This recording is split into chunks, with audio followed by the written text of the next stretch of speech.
Questions looming around Max Verstappen's future in F1. Did Cadillac unlock more performance at Suzuka? Alpine? Competitive? And is George Russell going to be the second seat now that Kimi Antonelli is leading the championship? All that and more, let's get into it.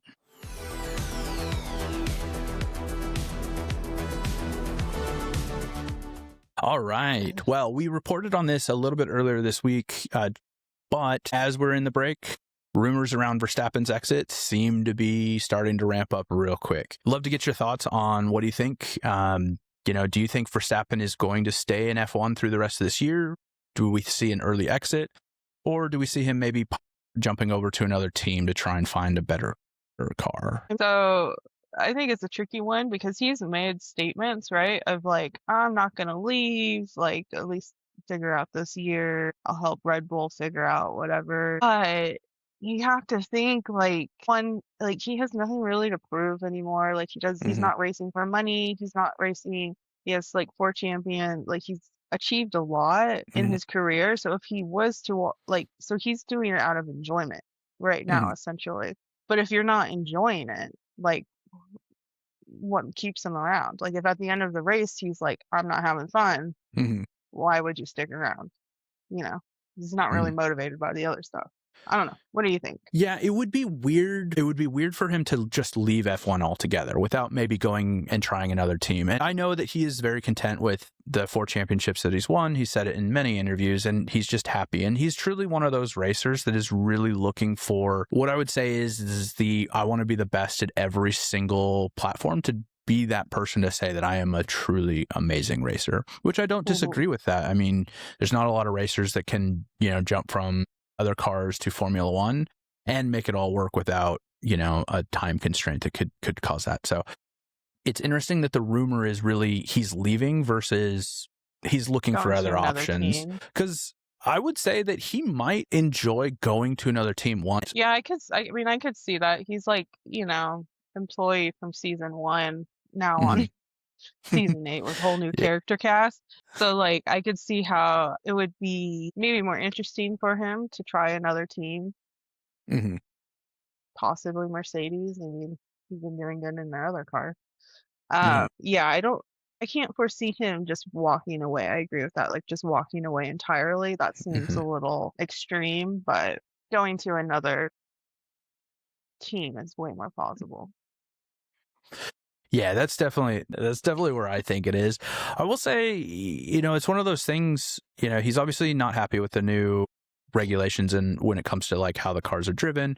And we have seen some drivers be very good at these new regulations and some struggle over the last 3 races. So I could see how that could be frustrating of you have a car that is not stable as well as you're trying to understand the deployment of power and then the harvesting of the power. So I will say, like, don't know where you kind of draw the line of when you're mashing more buttons on your steering wheel than you are actually steering the car, right?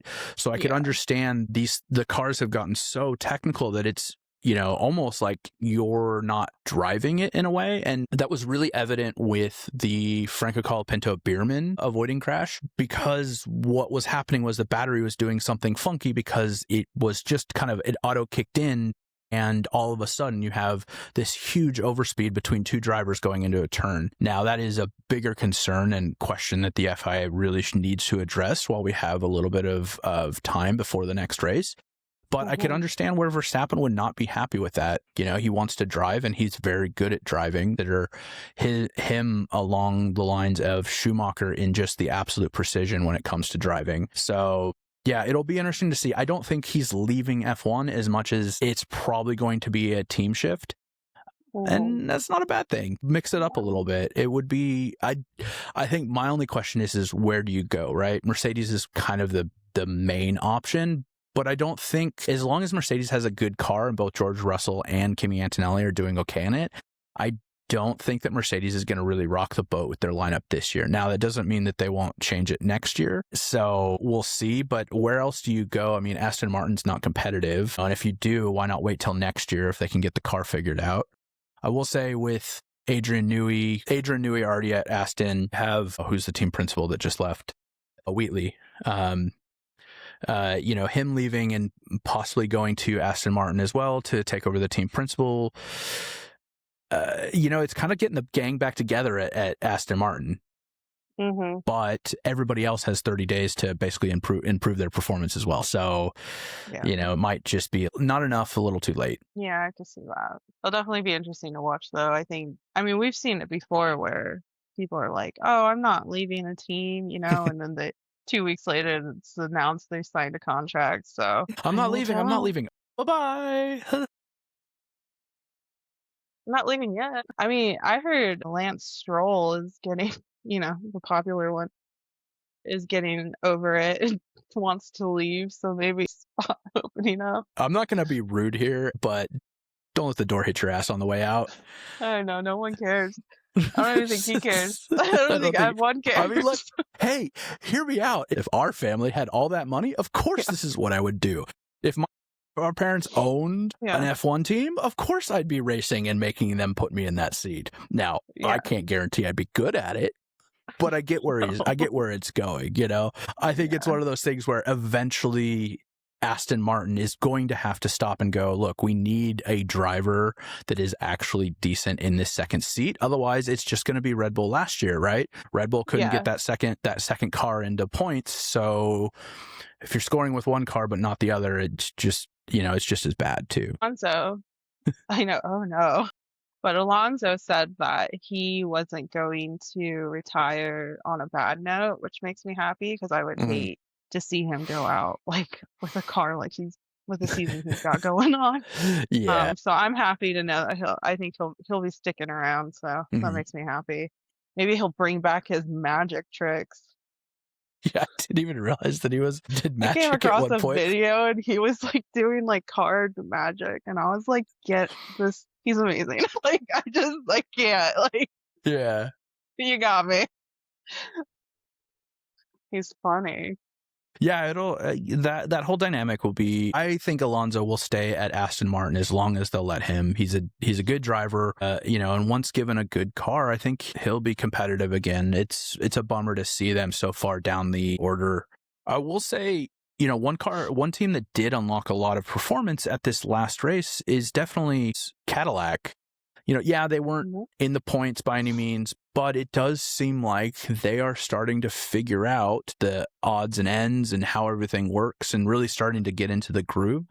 So I'm really excited for, we'll be saying this throughout, but I'm really excited for Miami because, they have that time to kind of take the big stuff that they've learned over the last 3 races and really refine it to make it to be more competitive because they have 2 really great drivers. I mean, Perez is an amazing, is great, and Bottas is not only hilarious, but an amazing driver. So I know, I wish I could rock. I wish I could rock a mullet like that. Yeah, it's not happening ever. I don't know. What do you think? Do you think Cadillac can continue to drive more performance, or do you think that they've kind of gotten to the point where we're just going to see them kind of mid-pack through the rest of the season? I mean, I don't know if they'll ever be number 1 and 2, but I definitely can see them figuring it out. They're already figuring it out. And like you said, Checo and Bottas, they're both really good drivers. They're solid, steady drivers. So I think there is a lot of potential there. I didn't realize, and maybe you did, but I didn't know that the Andretti family was a part of the Cadillac team. And so Michael Andretti was well, it can't be the cars. It has to be the washed up drivers or the rusty drivers. He called them rusty drivers or something because they both had a year off. And so I don't know if that kind of, they're no, they're it's not us, it's the car. So I think I could definitely see them figuring it out. Have a month off now, and yeah, let's go. I know, right? I was hoping to see them a little bit more competitive. Well, I think they'll get there. At least they're finishing races, Yeah, that is true. I don't know. Mullet. I know, right? We should order some mullets. We can start wearing them on the. Oh my god, no! I love those memes of Max Verstappen when he goes like this. Oh. Like my little jet tuck. That was my favorite. Speaking of other teams that have unlocked a little bit of performance in the last race, Alpine. I mean, they've been the equivalent to a tractor for the last couple of years. Gasly finishing in 7th. That's something. I mean, he finished ahead of Max Verstappen, and fought with Max Verstappen the entire race. Is Alpine back? Are they competitive? Once again, was Suzuka a fluke, and it was a goofy race, and that's just kind of where it was. I don't think that's the case. I think Alpine may be unlocking performance, and now that they're using the Mercedes engine, that might be kind of one of the things that's helping. I don't know. What do you think? I guess I don't have any thoughts on it. Ooh. I don't know. Yes, I honestly didn't. Alpine. Yes, they are a team. They are a team. Yes. I always kind of forget they're there, honestly. So it'll be interesting to watch. I guess I don't have many predictions on it at this point in time because it's just one race, right? There's no pattern yet to really. What? But I wasn't prepared for this one. I literally sent you the topics. I was like, hey, this is what we're going to talk about. And you're like, cool. And then I'm not going to pay pizza. attention to it. Yeah, it's okay. No, it's one of those things where it is weird because we're only 3 races in, and who knows? Like, obviously, we know Mercedes is dominant in the power and the chassis, but everybody else, it's kind of all over the place, right? Because there are other teams using the Mercedes engine. There is making leaps and bounds, and they're trying their own thing here and there. I'm bummed that we didn't get to see the flippy wing, but maybe we'll get a return to it in Miami, as well as wouldn't it? So it's just like it's been so long since I've done the Macarena. I'd probably do it backwards, and then I always got confused doing the cross. I'd always do it backwards, and then I'd be like, everyone would jump and clap their hand. I'm like, I don't know what to do. that's amazing. It's like a resurgence. I wonder if that song's like if people getting paid royalties on it, or if they're like, maybe it entered into fair use or something like that, or something funky. I just feel like there's so many other names they could have found. Yeah. Really, the last we're over talking about Alpine. Me personally, I'm not a fan of the team, mostly because of Flavio Briatore and his past with F1. Don't need to get into that. If you're interested, that's something that can be looked up somewhere else. But the other thing that we were, going into the break with Kimi Antonelli ahead of George Russell in the points, will we see Mercedes flip to focus on Kimi Antonelli? And here's my thinking behind why they will. Kimi Antonelli is currently the youngest driver and he's winning races, right? Mercedes may want to prioritize it because he could theoretically be the youngest driver to win a championship, and Mercedes now has that title, now would hold that title. So I could see them prioritizing him, not just because they want to make sure he's a better driver, he's performing better. I could see them chasing those achievements, old school like Xbox achievement, like if Kimi Antonelli were in it, we should just pop up the little boom, you finished the Constructors' Cup. But I could see Mercedes leaning into that a little bit. Obviously, George Russell had some issues with his setup in Suzuka, so it's not going to be something that we're going to see probably again unless there's a bad setup or just other teams start to get more fast, I guess you would say. More fast. But could we see them flipping the script? Because it seems like, based on George Russell's radio message during the race, that right now the internal is really more prioritizing him over Kimi. But could that shift now that we've obviously had the shift in leadership and in constructor and championship leader? Sorry. I mean, I wouldn't put it past them. It would make sense, and they like collecting those type of titles, so why not? If he's doing well and running, sorry, George, Yeah. Back to number 2, but do better. I don't know. But it is still early. But yeah, he's won 2 of the 3 races now. I mean, shit, why not? Can I say that? Am I allowed to say that? Yeah, you can say shit. Yeah, you can pretty much swear after about the first minute. Don't just kidding.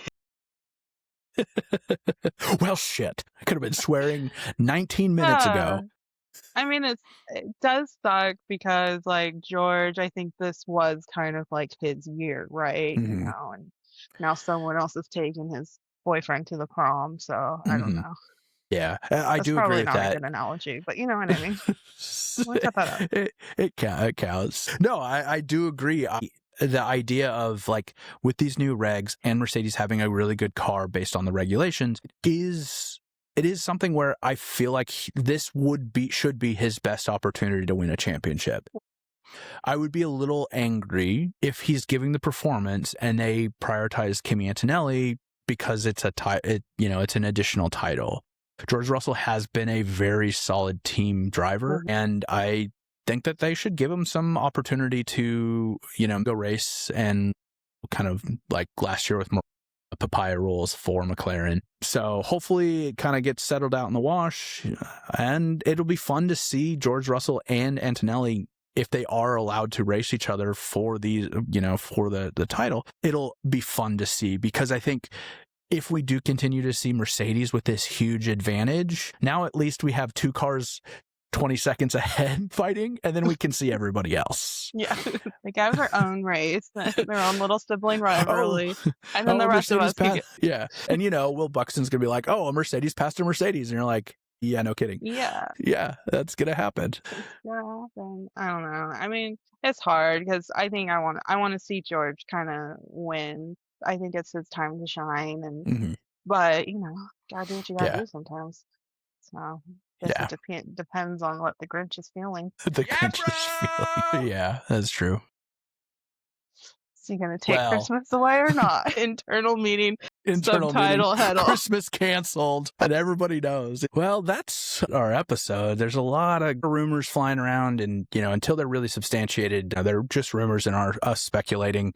But I do think that over the next 30 days, we are going to start to see some things come out in the news, whether it's Verstappen staying or George Russell. We have a lot of time over the next few weeks to really see what these teams are able to accomplish in the next break. And hopefully Miami is a fun race. Good. We out.